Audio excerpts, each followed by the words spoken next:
Di sini saya Intan Aprilia Cahaya Fajri dengan NIM 123290005 akan menjelaskan mengenai paper yang berjudul Analisis Suhu Muka Laut, Suhu Bola Kering, dan Selisih Tekanan Udara untuk memprediksi pertumbuhan awan cumulonimbus di Stasiun Meteorologi Maritim Tanjung Perak, Surabaya pada Januari sampai Agustus tahun 2024.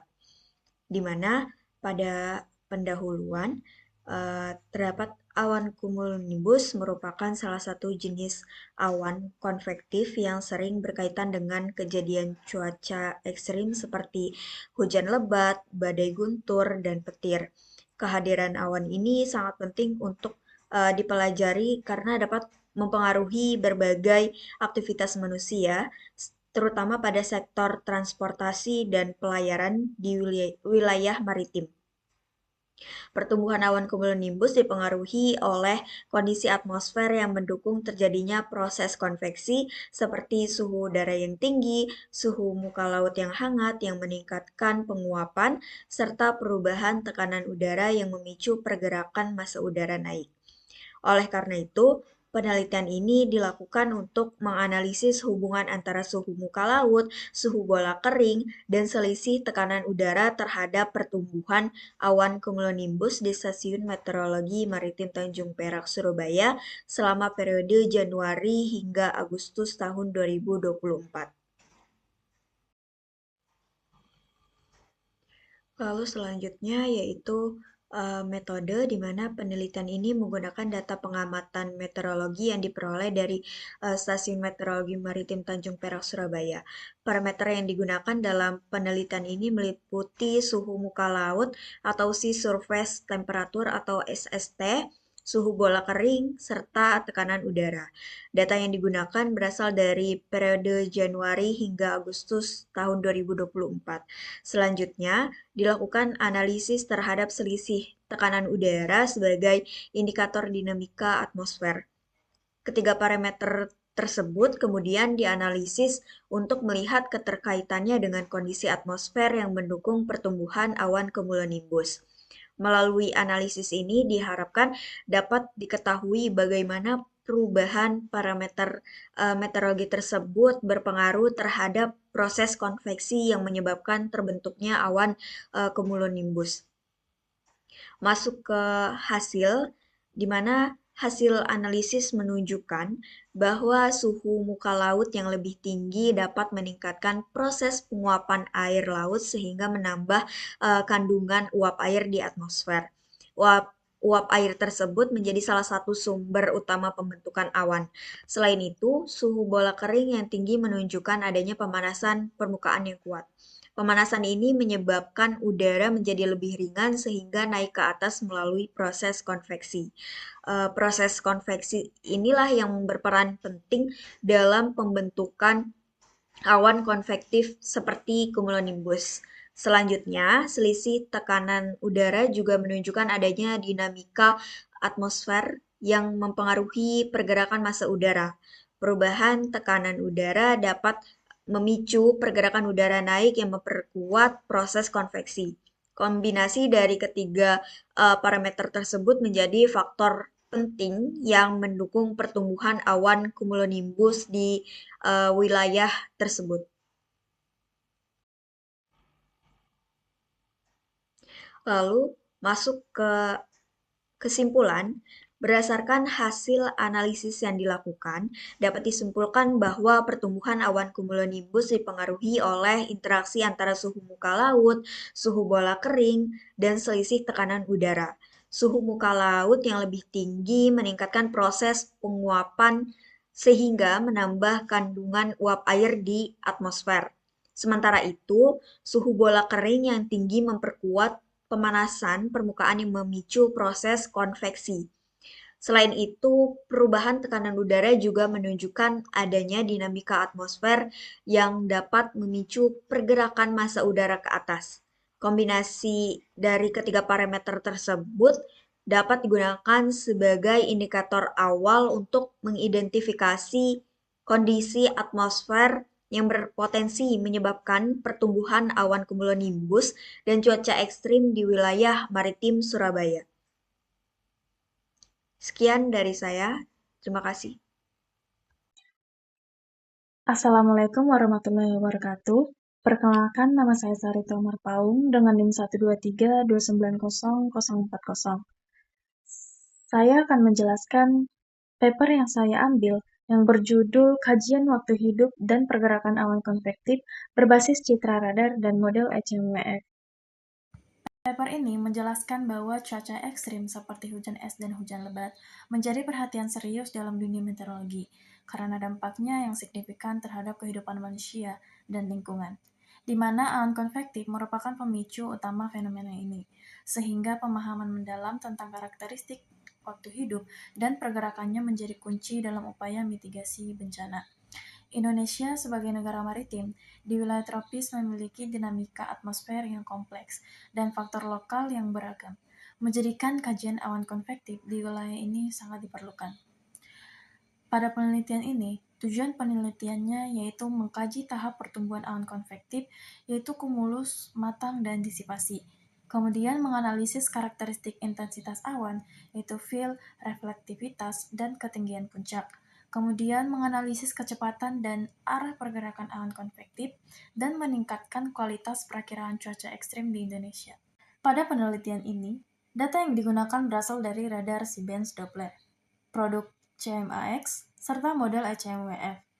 Data kemudian diolah melalui proses georeferensi dan metode live history untuk melihat tahap pertumbuhan awan mulai dari kumulus, matang hingga disipasi.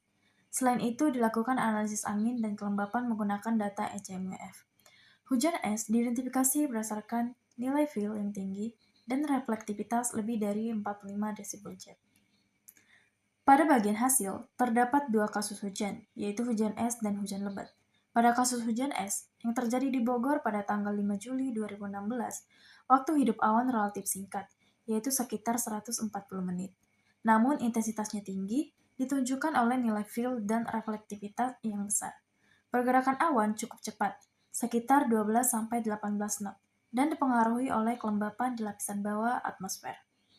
Sedangkan pada kasus hujan lebat yang terjadi di Jabodetabek pada tanggal 16 Februari 2016, waktu hidup awan lebih lama, yaitu sekitar 220 menit. Intensitasnya lebih rendah dibandingkan hujan es.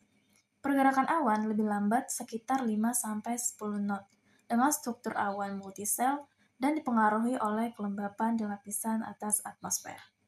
Pada penelitian ini, diperoleh kesimpulan bahwa hujan es memiliki durasi lebih singkat, namun intensitas tinggi dan dipengaruhi lapisan bawah atmosfer. Sedangkan hujan lebat berdurasi lebih lama dengan pengaruh utama dari lapisan atas. Pergerakan awan pada kedua kasus juga dipengaruhi faktor regional.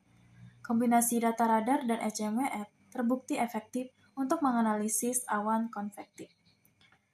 Sekian yang dapat saya sampaikan. Saya ucapkan terima kasih. Wassalamualaikum warahmatullahi wabarakatuh. Assalamualaikum warahmatullahi wabarakatuh. Perkenalkan, nama saya Naila Anggraini. Dengan NIM 123290047, saya ingin meresum dari hasil paper dengan judul karakteristik sistem awan konvektif cumulonimbus berbasis radar cuaca C-band di sekitar Bandara Internasional Sultan Hasanuddin Makassar. Pendahuluan, awan cumulonimbus merupakan awan konvektif yang berkembang secara vertikal dan mampu menyebabkan cuaca ekstrim. Keberadaan awan ini sangat penting untuk dipahami, terutama dalam konteks penerbangan karena dapat menimbulkan turbulensi dan wind shear yang berbahaya. Oleh karena itu, diperlukan pengamatan yang akurat menggunakan radar cuaca khusus radar C-band yang mampu mendeteksi struktur awan secara real time. Penelitian ini bertujuan untuk menganalisis karakteristik fisis dan dinamis sistem awan cumulonimbus di sekitar Bandara Internasional Sultan Hasanuddin Makassar yang memiliki kondisi topografi kompleks serta dipengaruhi oleh sistem monsun di wilayah tropis. Dari paper ini, metode penelitian dilakukan di sekitar Bandara Internasional Sultan Hasanuddin Makassar dengan cakupan radius 150 km dari radar. Penelitian bersifat deskriptif dengan pendekatan kuantitatif, atau analisis morfologi, reflektivitas, dan distribusi spasial, serta kualitatif atau karakteristik sistem konvektif. Data utama berupa radar cuaca C-band BMKG periode 2016 sampai 2022 pada musim SON dan DJF atau September, Oktober, November, dan Desember, Januari, Februari dengan resolusi temporal 10 menit. Pengolahan data menggunakan software Rainbow 5.49.11, analisis reflektivitas, ukuran dan pergerakan sel, kecepatan angin horizontal dan vertikal, serta ARGIS 10.4.1 untuk pemetaan. Data pendukung berupa PREP dari Airnav Makassar ATSC. Hasil yang didapat itu saya bagi menjadi 4, yaitu morfologi sistem konvektif, distribusi spasial, distribusi temporal, dan karakteristik dinamis. Pada morfologi sistem konvektif, berdasarkan hasil analisis ditemukan sebanyak 186 kasus sistem konvektif cumulonimbus di wilayah penelitian. Sistem ini didominasi oleh bentuk linear dengan tipe yang paling sering muncul adalah trailing stratiform. Panjang awan yang teramati berkisar antara 20 hingga 220 km dengan nilai median sekitar 65 km. Dua, distribusi spasial menunjukkan bahwa pada musim peralihan inisiasi sistem konvektif lebih dominan terjadi di wilayah dataran tinggi, sedangkan pada musim hujan lebih banyak terjadi di laut pesisir. Distribusi temporal, pada periode peralihan sistem konvektif umumnya muncul dan berkembang pada siang hari. Pada musim hujan, sistem cenderung mulai terbentuk pada malam hingga pagi hari dan mencapai fase matang pada siang hingga pagi hari. Karakteristik dinamis, sebagian besar sistem konvektif bergerak dengan kecepatan lambat atau slow moving. Arah pergerakan angin dominan berasal dari barat dengan kecepatan berkisar antara 20 hingga 29 knot. Selain itu, nilai wind shear vertikal tergolong kuat pada lapisan bawah atmosfer, khususnya pada ketinggian 0,3 hingga 2 km. Sehingga didapatlah kesimpulan sistem konvektif cumulonimbus di Makassar didominasi oleh bentuk linear dengan tipe terbanyak trailing stratiform. Inisiasi awan berbeda tiap musim, yaitu di dataran tinggi saat peralihan dan di laut pesisir saat musim hujan, dengan perkembangan dominan di wilayah laut. Sebagian besar sistem memiliki pergerakan lambat atau slow moving yang meningkatkan potensi terjadinya hujan lebat dan banjir. Terdapat wind shear yang cukup kuat pada lapisan bawah atmosfer sehingga berpotensi membahayakan aktivitas penerbangan. Assalamualaikum warahmatullahi wabarakatuh. Perkenalkan, nama saya Mutia Syafatun Fadila Ma'arif dengan NIM 123290028 dari kelompok 5 yang akan membahas topiknya yaitu pertumbuhan awan konvektif dengan penelitiannya yaitu identifikasi awan konvektif dan analisis kondisi atmosfer, kejadian hujan menggunakan citra satelit Himawari 8 dengan studi kasus banjir di Kabupaten Probolinggo tanggal 8 Maret tahun 2021. Oke, sebelum kita membahas metode dan juga hasil, kita membahas terkait dengan latar belakang dari penelitian ini. Indonesia sendiri kerap kali terjadi banjir yang dimana itu merupakan bencana hidrometeorologi, terutama akibat dari curah hujan tinggi dan juga kerusakan dari lingkungan. Hujan dengan intensitas lebih dari 50 mm per hari termasuk dalam kategori cuaca ekstrim yang dapat menimbulkan kerugian. Salah satu penyebab utama dari hujan lebat adalah awan konvektif seperti cumulonimbus yang terbentuk pada saat kondisi atmosfer tidak stabil. Fenomena ini dapat dianalisis menggunakan citra satelit Himawari 8 untuk melihat kondisi atmosfer dan juga jenis awan. Pada tanggal 8 Maret tahun 2021 terjadi banjir di Probolinggo yang dipicu oleh hujan dengan intensitas yang tinggi. Oleh karena itu, penelitian ini dilakukan untuk mengidentifikasi jenis awan penyebab dari hujan tersebut serta memahami dari dinamika atmosfer sebelum dan juga setelah terjadi kejadian. Kita lanjut ke metode. Oke. Metode dari penelitian ini menggunakan data citra satelit Himawari 8 pada periode di tanggal 5 sampai dengan 8 Maret tahun 2021, yang dimana datanya dianalisis menggunakan aplikasi SATA ID untuk melihat perubahan secara temporal seperti suhu puncak awan dan juga indeks dari stabilitas atmosfer. Selain itu, kita juga menggunakan GRADS untuk analisis spasial dan kondisi atmosfer, di mana menggunakan parameter yang dianalisis meliputi suhu puncak awan, jenis awan, serta pola angin. Untuk mendukung analisis digunakan beberapa indeks stabilitas atmosfer seperti LI, SWET, KI, TT, dan juga CAPE guna mengetahui potensi terjadi cuaca buruk. Kita lanjut ke dari hasil dari penelitian ini. Dari hasil analisis ini menunjukkan adanya perkembangan dari awan konvektif di wilayah Probolinggo sebelum terjadinya banjir, di mana awan yang terbentuk awalnya berupa awan kumulus saja yang kemudian berkembang menjadi cumulonimbus yang berpotensi menghasilkan hujan yang lebat. Berdasarkan konturnya, visualisasi spasial dan juga tren suhu puncak awan di tanggal 5 sampai dengan 6 Maret dan juga di tanggal 8 Maret 2021 terlihat bahwasannya awan mengalami fase pertumbuhan matang hingga punah, di mana suhu puncak awan itu mencapai minus 62,4 derajat Celcius sampai dengan minus 52,4 derajat Celcius yang menunjukkan adanya awan konvektif yang cukup kuat. Bisa dilihat di gambar atas ini. Itu merupakan kontur suhu puncak awan di tanggal 5 Maret tahun 2021 pada jam 11 dan 6 Maret tahun 2021 pada saat jam 1 dan juga di tanggal 8 Maret tahun 2021 di jam 9. Selain itu sendiri, pola anginnya menunjukkan adanya konvergensi dan belokan angin yang menyebabkan penumpukan massa udara dan juga memperkuat pembentukan awan, di mana kondisi atmosfer yang tidak stabil itu juga mendukung terjadinya hujan yang lebat berlangsung hingga berulang, sehingga terjadinya akumulasi air dan menyebabkan banjir. Dari akumulasi itulah Sungai Kedunggaleng meluap dan juga memicu banjir di wilayah Probolinggo tersebut. Bisa dilihat di sisi bawah, itu merupakan peta streamline lapisan permukaan, di mana lapisan 925, lapisan 850, dan juga lapisan 700. Dapat disimpulkan bahwasannya banjir di Kecamatan Dringgo, salah satu wilayah di Probolinggo, itu disebabkan oleh pertumbuhan awan konvektif, khususnya yaitu cumulonimbus yang menghasilkan hujan lebat. Awan tersebut mengalami fase pertumbuhan, matang, hingga punah dengan suhu puncak yang sangat rendah sebagai indeks kekuatan dari konveksi. Kondisi atmosfer yang tidak stabil juga meningkatkan potensi hujan lebat disertai badai petir. Namun di tanggal 8 Maret tahun 2021, hujannya dipengaruhi oleh awan kumulus dengan nilai SWET yang rendah. Meskipun hal itu, banjir tetap terjadi akibat dari akumulasi hujan sebelum-sebelumnya yang menyebabkan sungai di salah satu wilayah Probolinggo, yaitu Sungai Kedunggaleng itu meluap, bahkan pada saat hujan itu tidak turun, seperti itu. Selanjutnya, saya akan mereview penelitian berjudul A New Approach for the Analysis of Deep Convection Events, Thunderstorm Intensity Index. Penelitian ini berangkat dari fakta bahwa badai guntur sering menyebabkan kerusakan besar.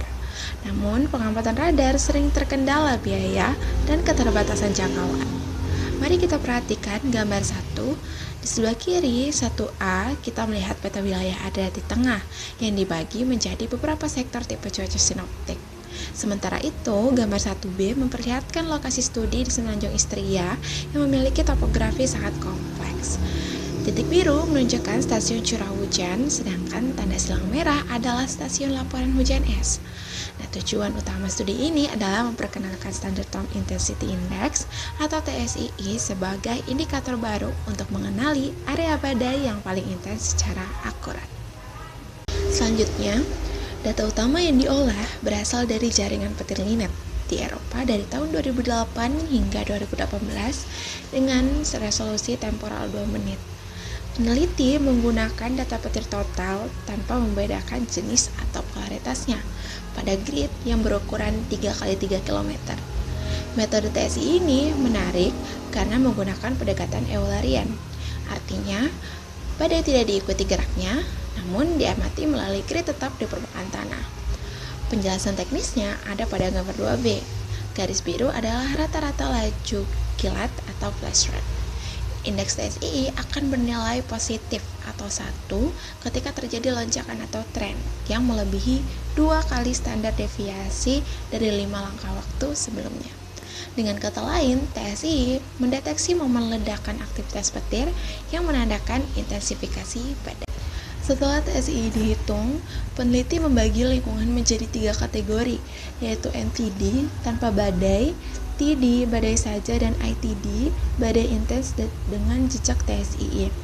Hasilnya sangat signifikan yang bisa kita lihat pada grafik blind spot. Perhatikan gambar 3, grafik ini menunjukkan bahwa area ITD warna merah memiliki intensitas hujan harian yang jauh lebih tinggi dibanding area TD hijau. Selain hujan, validasi juga dilakukan dengan parameter atmosfer. Pada gambar 8, terlihat pada grafik 8A, area ITD memiliki nilai energi potensial konvektif atau μCap tertinggi dengan median 832 Joule per kilogram. Hal ini membuktikan bahwa jejak TSII secara konsisten muncul di wilayah dengan atmosfer yang sangat tidak stabil. Sebagai kesimpulan, TSII terbukti menjadi alat diagnostik yang sangat efektif. Yang pertama, TSII mampu mendeteksi badai lokal yang kecil namun intens yang seringkali gagal ditangkap oleh radar atau satelit. Hubungan spasialnya juga sangat kuat, yaitu 76% kasus hujan es dan 77% kejadian water sport terjadi di dekat TSII. Jika kita bandingkan pada gambar 11, peta 11A menunjukkan distribusi hari badai guntur secara umum, sedangkan peta 11B menunjukkan distribusi hari TSII. Terlihat bahwa TSII memberikan gambaran yang lebih spesifik mengenai area mana yang benar-benar berisiko mengalami cuaca ekstrim. Indeks ini sangat potensial digunakan untuk klaim asuransi kerusakan cuaca, pemetaan risiko wilayah, hingga operasional peringatan dini cuaca ekstrim di masa depan. Perkenalkan, saya Arif Masyadina dengan NIM 123-2900023. Di sini saya akan menjelaskan mengenai paper analisis pertumbuhan awan konvektif berbasis data citra satelit pada kejadian puting beliung Tanjung Pandan, Kabupaten Belitung, studi kasus 17 Mei 2023. Latar belakang dari paper ini menekankan bahwa puting beliung merupakan fenomena cuaca ekstrim yang sering dikaitkan dengan pertumbuhan awan cumulonimbus yang cepat dan eksplosif. Lalu tujuan dari paper ini yaitu untuk menganalisis pertumbuhan awan konvektif, pola distribusi dan pergerakan awan, dan terakhir faktor atmosfer yang memicu puting beliung. Kemudian masuk ke metode. Penelitian ini menggunakan metode analisis suhu puncak awan sebelum, saat, dan sesudah kejadian puting beliung. Paper ini menggunakan satelit Himawari 9 dengan kanal yang digunakan yaitu airband 13. Ini utama untuk suhu puncak awan, kemudian visible band 03, weather vapor band 08, dan IR band 15.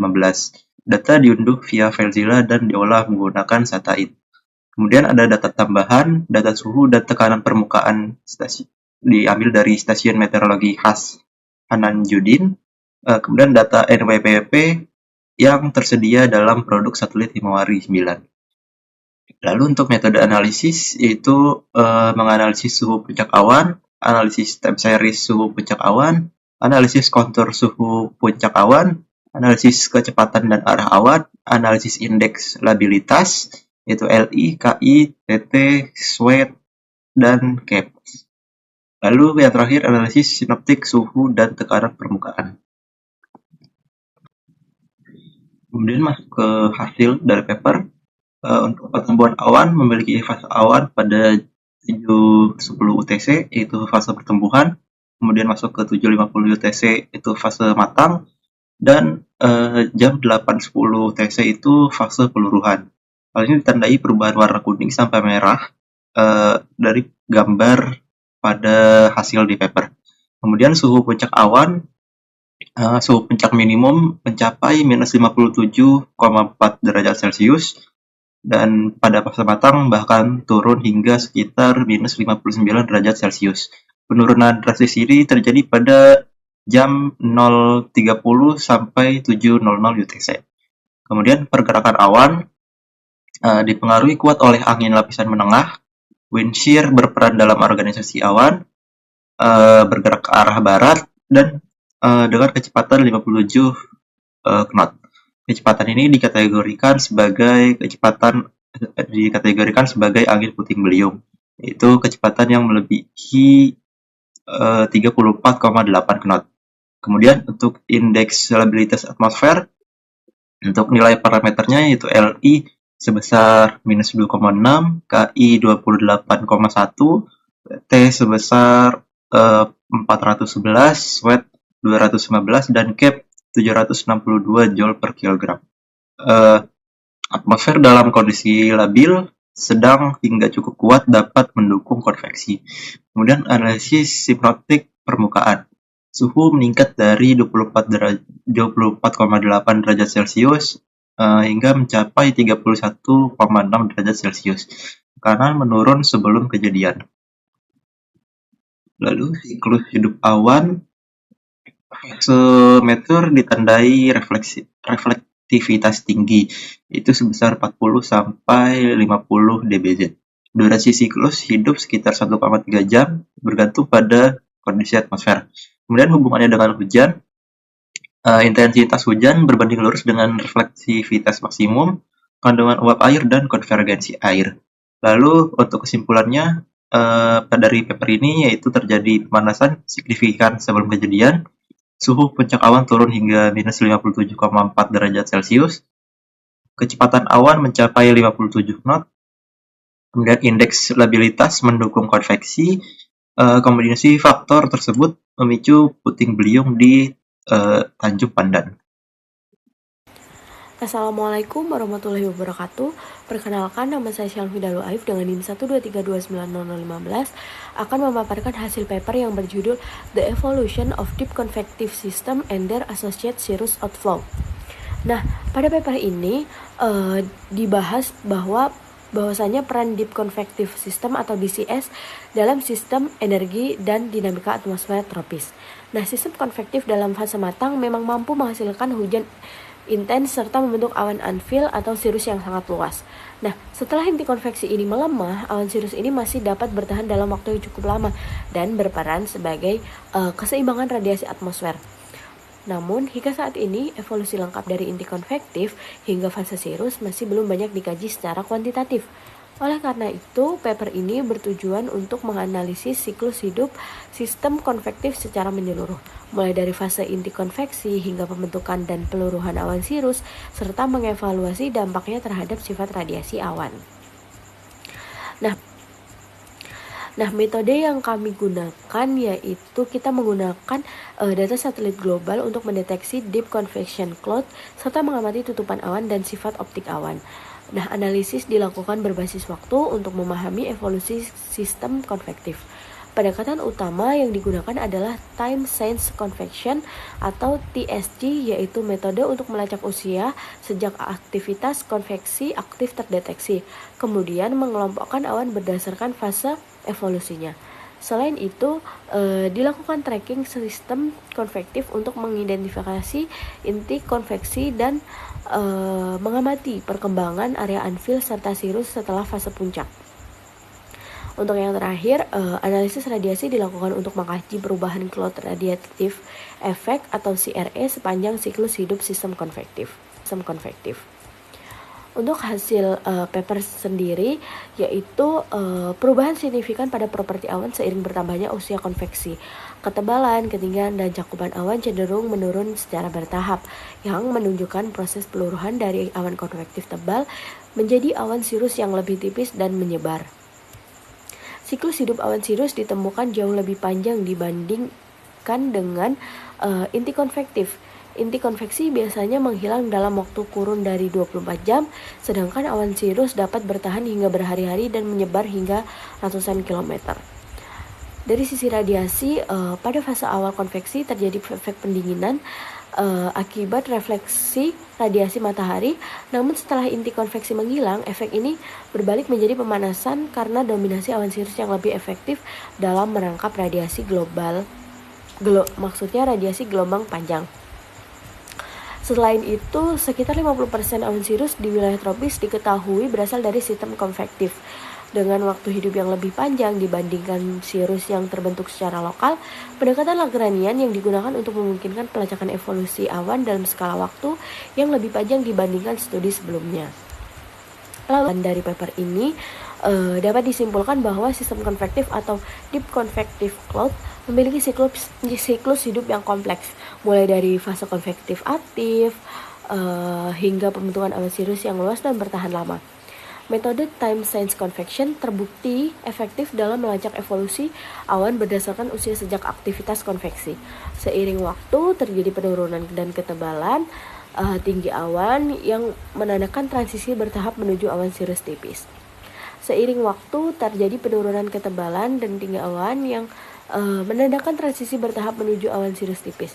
Dari sisi radiasi, sistem konvektif memberikan efek pendinginan pada fase awal, namun berkontribusi terhadap pemanasan atmosfer pada fase lanjut akibat dominasi awan sirus.